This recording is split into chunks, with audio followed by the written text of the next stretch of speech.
上回书说到，在鬼之岛的火焰祭典上，凯多宣布自己要实施新鬼岛计划。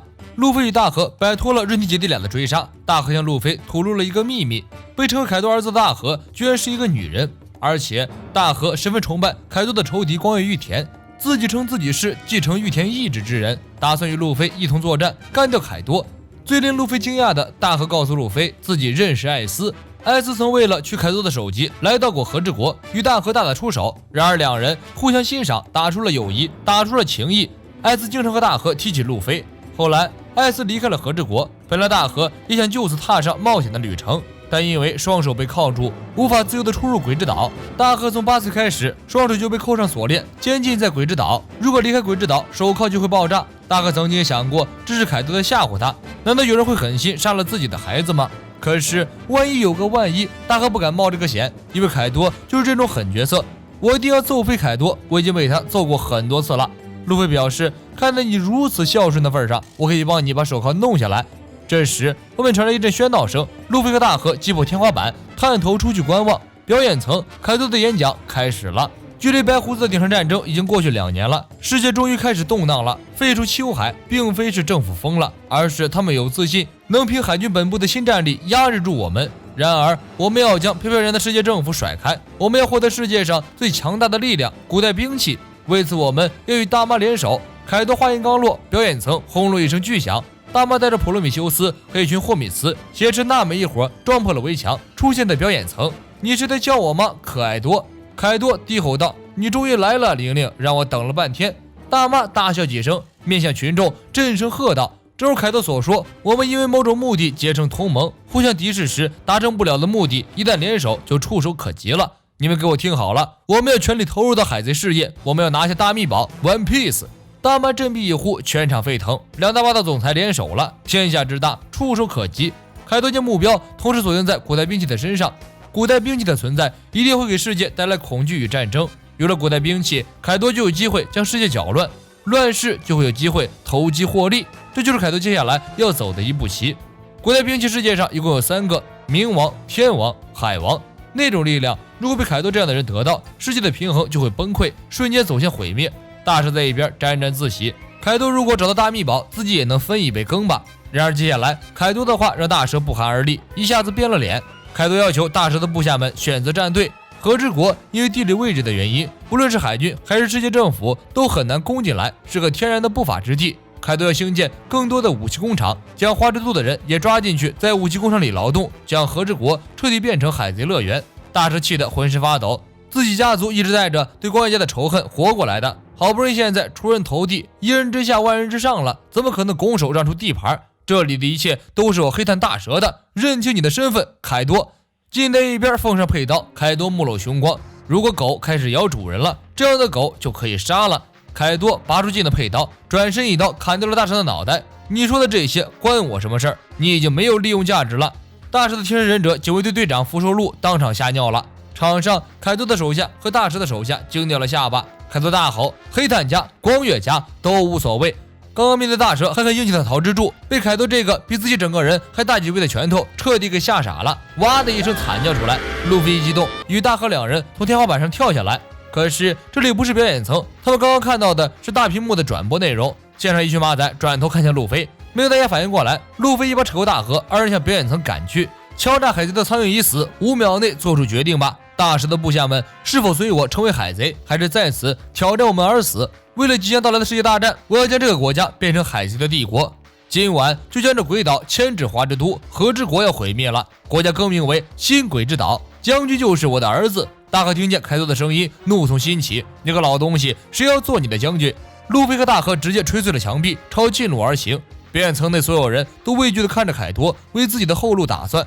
大蛇的武士们，选吧，是和主君大蛇一起死在这里，还是和我们一起夺取世界？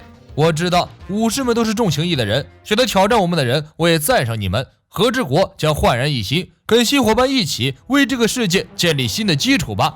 面对凯多压倒性的战斗力，大家还有啥好说的？纷纷缴械，表示愿意永远效忠凯多。凯多转头看向几乎吓傻的桃之助，说道：“玉田怎么会有你这种不中用的儿子？如果你不是光月玉田和光月石的孩子，我会立即取消对你的行刑。我的原则就是绝不会错杀一个好人。”再问一次，你的名字是什么？凯多这句话可谓杀人诛心呀！既要干掉玉田的后代，又要彻底抹黑玉田家族的名声。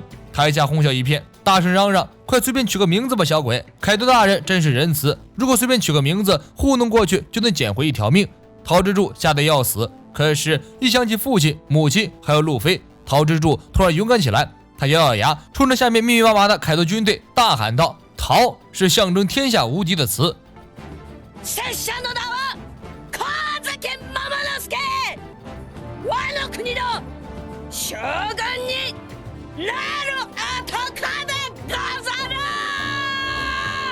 武士们最看重的就是情义二字。陶之助这一波发言，立即收拢了一干武士的忠心，为之后扳倒凯多铺平道路。罗帮助全兰公爵等人登陆和之国之后，带着自己的手下离开，去路飞会合。全兰公爵一行人告别了罗，摩拳擦掌，准备接下来的恶战。突然一声巨响，从楼梯上面冲下来两个骑着战马的无头勇士，大家进入战斗状态。阿修罗童子与何松站在前排，拔刀就砍，两个无头勇士倒下，变成一堆燃料。看守了那个家伙就在上面。几个人登上楼梯，房屋的大门缓缓打开。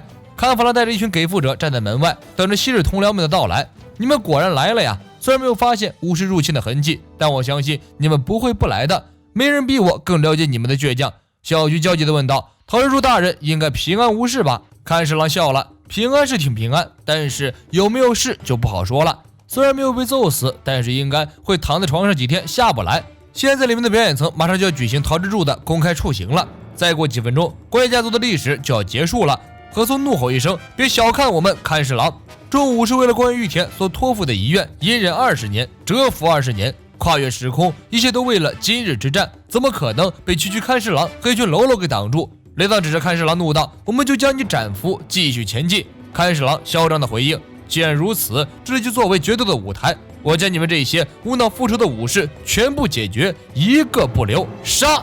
双方人马带着仇视和愤怒扑向前方的敌人，厮杀一起。很快，一帮喽啰就被揍翻，剩下看侍郎一人站在原地。小菊右手摸向佩刀，双眼紧紧盯着看侍郎，问道：“确实，你欺骗了我们，但是我们一起度过的时间也是事实。这一切都是虚假的吗？里面真的一丝一毫的真心也没有吗？”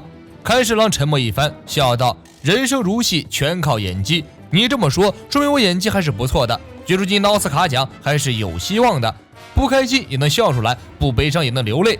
早已空白的心，仿佛已经被填满了。我的角色很完美吧，阿菊？”小菊面露杀气：“请你闭嘴吧，看侍郎！在我心里，咒与看侍郎曾经是很重要的伙伴，请做好觉悟。在下的刀伤，即使到了那个世界，也不会消失，如同残留至冬天的冬雪，永远折磨着你的灵魂。”看侍郎很兴奋：“来呀，阿菊！”小菊拔刀冲上前，看侍郎提起毛笔应战。